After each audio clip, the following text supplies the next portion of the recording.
Hello there everybody, Sam's Trains here and welcome back to the railway. Just a bit of fun today, I'm hosting a battle of the 040 Shunters.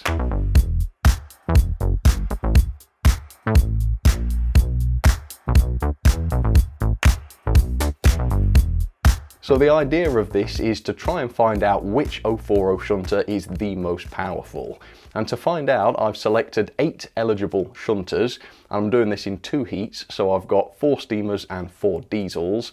And each loco is going to undergo a strength test, and then the winner of each heat is going to head off against each other and will crown the most powerful shunter. So with that, let's introduce today's nervous contestants.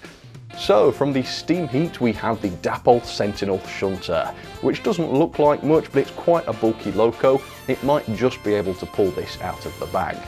Next we have the Hatton's Andrew Barclay 040, which is a pretty large tank engine with quite a bit of metal on board. Maybe this one has a chance as well. Next we have a loco from Hornby. It is the W4 Peckett, which despite its tiny size has even more weight on board than the Andrew Barclay. Could be a challenger. And then last but certainly not least, we have the Dapple Hawthorne Leslie, the newest of today's 040s, and it's certainly a very heavy beast. I think the others have really got their work cut out for them. From the diesel heat, we have the Hornby Ruston 48 diesel shunter, a very tiny loco but not one to be underestimated.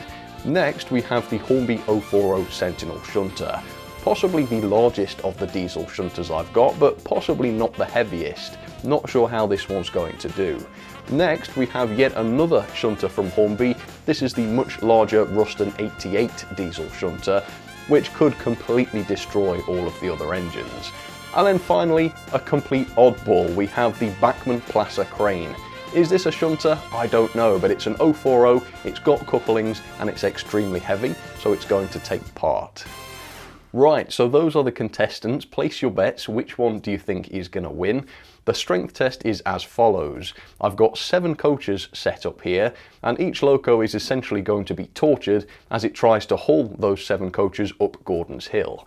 Now, if a shunter manages to do so without failing, then it's passed the test. If it fails, then I'll have to make a note of where it stops on Gordon's Hill, and we'll compare results. So with that, let's get started with the first of the steam locos.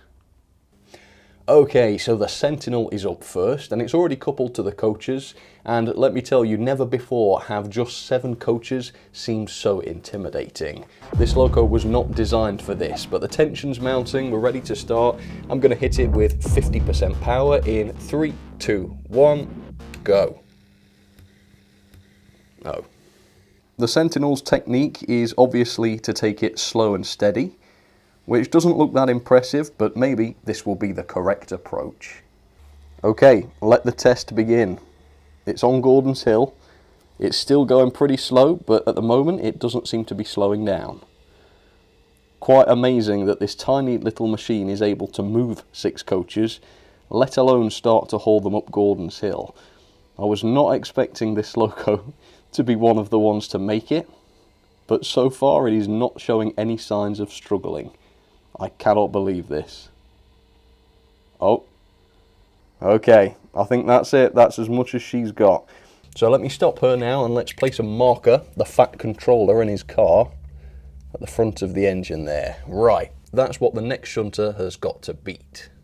Up next we have Katie, the Hatton's Andrew Barclay. Certainly a more elegant engine, but is she more powerful? Well, I think we're ready to find out. So 50% power in 3, 2, 1. Start the test.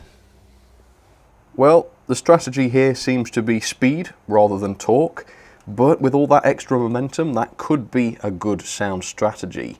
Here we go, second radius curves, not really wheel slipping, coming up to the point where the Sentinel stopped, and she has exceeded it. And on she goes, no sign of stopping.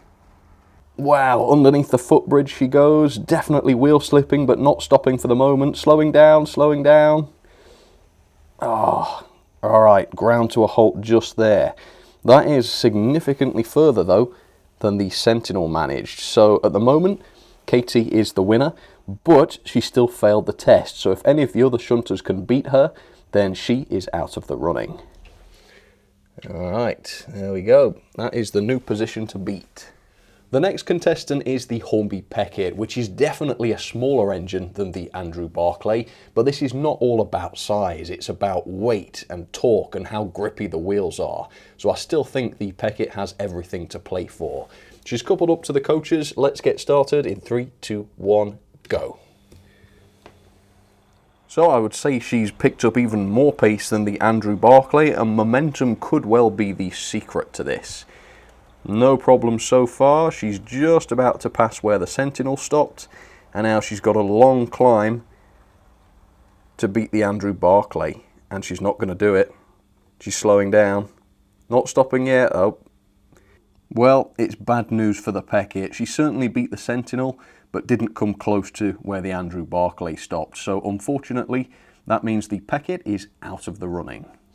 And now we come to the final loco in the steam heat. This is the Dapol Hawthorne Leslie locomotive. Dapol's first contestant in this competition has been thwarted, so they're really going to be hoping this loco can pull one out of the bag.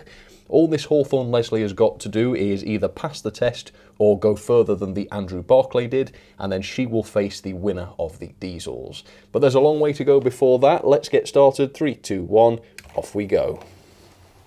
Okay, Hawthorne Leslie getting started with impressive pace, steaming past the part where the Sentinel stopped and heading confidently towards the blue car. She's beaten the Peckett, starting to wheel slip, slowing down, but it looks like she's done it. Now, we have a winner, but will she complete the test? Andrew Barclay there looking on, knowing that the title has just been taken from it. It's going to do it, isn't it? It was a challenge. I saw some wheel slipping, but the Hawthorne Leslie has smashed all the other 040 steam shunters. And we have a winner. The Hawthorne Leslie crowned the most powerful of the steam shunters. But of course, there's more to do than this. Right, so that is the steam heat over and done with. Now let's move on to the first of the diesels. So it's the first of the diesels, the Hornby 48DS Ruston. Definitely the underdog in this competition, but this loco has blown us away by how powerful it was in the past, and every loco today has a chance. So with that, 7 coaches, Ruston 48DS, here we go. Oh. I mean, that could be a fail already. Shouldn't really be helping, of course. Alright, so I give this a big nudge. It's still ground to a halt before even reaching Gordon's Hill. So, unfortunately, I think we'll have to call it quits there.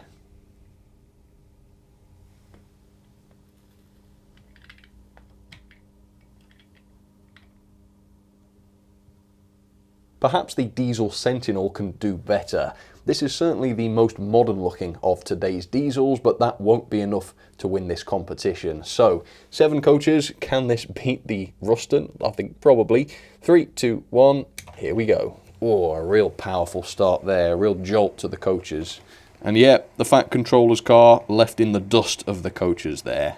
And I think this is one of the fastest performances we've seen here so far today. Powering up Gordon's Hill, but slowing down dramatically. That doesn't look good. It's going to be the best of this heat so far, but it's grinding to a halt. Well, there you have it. I think that's pretty well matching the place where the Peckett stopped. But as for the diesel heat, this is the best so far. Okay, the marker's being placed. Oh, if the hand of God can reach it. Nope, facing the wrong way. There we go. Alright, not a bad place to beat just there. Well, the Ruston name has been tarnished today by the 48 horsepower Ruston, but here's the 88 horsepower Ruston, hoping she can change that. This may have double the horsepower, but will it be able to convert that engine power into double the pulling power? Well, let's find out. 7 coaches, Ruston 88DS. Here we go. Alright, so she's taking it steady. That's not a technique that's worked ever so well so far today, but that could change. Sounding a little bit unhealthy there. I can certainly hear some growling, but maybe that's just the adrenaline pumping. I'm not sure. Anyway, we're up the straight now, heading towards the Fat Controller's car, and slowing down dramatically. Oh my goodness. I think she might have just stolen the show there, but only just. Wow, yeah, just beaten the last loco, which means at the very least this Ruston is going to secure second place for the diesels. But for the diesel heat in general, they are going to need a hero if they're going to come out of this on top. And with a bit of luck, here it comes next. Well, there have been people here at the track today who have laughed at the Placer crane and said that it has no business here. Well, I tell you what, the diesel fans are really relying on this loco now to deliver them a decent opponent against that Hawthorne Leslie. But can it deliver? Well, let's see. 7 coaches in 3, 2, 1, go. Whoa, what a noise and what a start. It's picking up some real pace up Gordon's Hill here, and it really needs to because it's got a lot of work to do. Here it goes, powering its way up. Slowing down though. Oh my goodness. Well, maybe people were right to laugh at the crane because it's not improved upon the Ruston 88. So that means it is the Ruston that goes through to the next round, and it's got a lot of work to do if it's going to beat that Hawthorne Leslie. Well, here we are at the workshop of Team Hawthorne Leslie, who are feeling quietly confident about this because all they've got to do is secure the same performance that they've already given, and they should quite easily be able to beat that Ruston. And Team Ruston are looking just a little bit more frantic because they may have beaten the rest of the diesels in the first heat, but they were significantly outperformed by the Hawthorne Leslie from the steam heat. So they've got to try and find every last bit of grip they can. So here she is, the Hawthorne Leslie, the winner of the steam heat, serviced and ready, returning for the final. Now 2 more coaches have been added to the train, bringing the total up to 9, so this is a new and completely fresh challenge. But can she do it? On the previous heat, the Hawthorne Leslie pulled all of the coaches right around the track. With 2 more coaches added, that should be much more of a challenge. Alright, she's ready to go. 3, 2, 1, go. Okay, Hawthorne Leslie looking a little bit less confident this time, but still accelerating quite nicely, building up some good speed for the most difficult part of the layout. Not showing too many signs of distress here, although she is wheel slipping and slowing down. So at last we have found the limit of the Hawthorne Leslie. Stopping just in front of the footbridge here, this is what the Ruston is going to have to beat if she's going to bring it home for the diesels. Okay, so the Ruston has to beat this, otherwise the competition is over. Okay, the Ruston is ready to go. She is definitely the underdog now, but she has received a full service and she's just been warming up around the track here, so I think she's got a chance, but it's a pretty slim one. Right, let's see what she can do. 3, 2, 1, go. Oh, struggling to get started there, but she is off with 9 coaches. Definitely picking up speed though as she enters Gordon's Hill, and remember she's not got to make it all the way up, just beyond the footbridge will do it. Looking pretty good actually for a bad start. This is the challenge though. She's gonna start slowing down, it's just a matter of when. Wow, this is going to be closer than I thought. Oh, but she's slowed. Oh. Well, there you have it. Her momentum has gone, and with it, the chance of a victory there. A fantastic effort from the Ruston 88, but unfortunately for her and for Diesel Kind, we do have a winner. So there you have it folks, we have a champion, the absolutely amazing Dapple Hawthorne Leslie. So if you're looking for an 040 shunter that's seriously capable, I think this is really the one to go for. But is this the most powerful 040 out there? I think it could be, but of course there are other 040s that I didn't feature today. What about the Hornby Caledonian Pug? This is not a serious model, but it's certainly got a lot of weight on board, and it goes like the clappers, so it would do well for momentum. Maybe that'd have a chance. Also, what about the Triang Dock Shunter? These are seriously beefy machines, and they've got a lot of grunt to them. So if you can think of a suitable lineup for round 2, obviously also featuring the Hawthorne Leslie to defend its title, then do comment down below and let me know what that lineup should be. Also, if you'd like to see an 060 version of this, also comment down below some potential lineups, and if people like this video, I might give that a try. But for today, the Hawthorne Leslie beat all of the other 040s in today's video, and what an amazing model that is. Thank you so much for watching though, folks. I hope you enjoyed this one, and I'll catch you on the next one. Alright, cheers folks, you take care.